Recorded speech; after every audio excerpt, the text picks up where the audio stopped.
Yes, sir. Senator Vance, Gary Tenney, Fox News. Opioid epidemic hits close to home for you. We've seen over the last 4 years how every state has become a border state. Looking ahead, if there is a second Trump administration, what more would you do to address the opioid epidemic along the border, or beyond just the wall? Would you be willing to go directly after the cartels in Mexico, in China, and how would you do that? Well, look, I adhere to President Trump's very simple principle.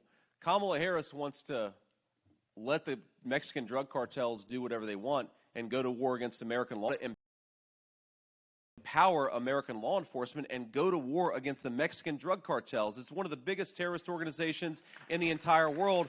We cannot let them operate freely in our country.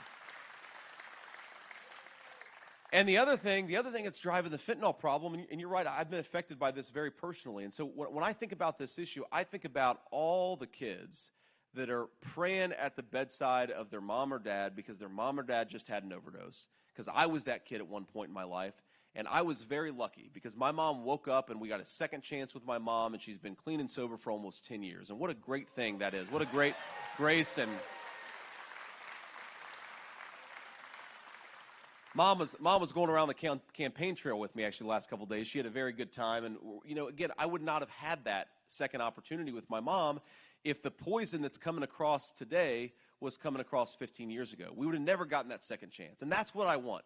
I want more American children to have second chances because we know addiction is a terrible scourge. And some people, they're able to kick it 2 days after they get that habit, and some people it takes years of getting back on the horse, falling off the horse, and getting back on. We just want to promote as many second chances as possible. And here's something else we have to do other than go to war against those drug cartels. We have got to tell the Communist Chinese Party, stop manufacturing this garbage and sending it into our country.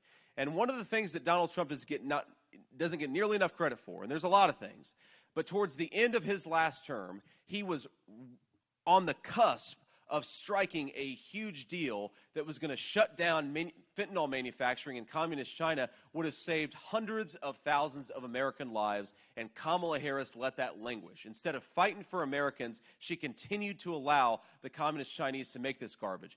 Our promise and our threat to the communist Chinese ought to be, if you want access to American markets, if you want to sell your stuff in the United States of America, stop manufacturing this poison that's killing our citizens. You just need strong leadership to do it.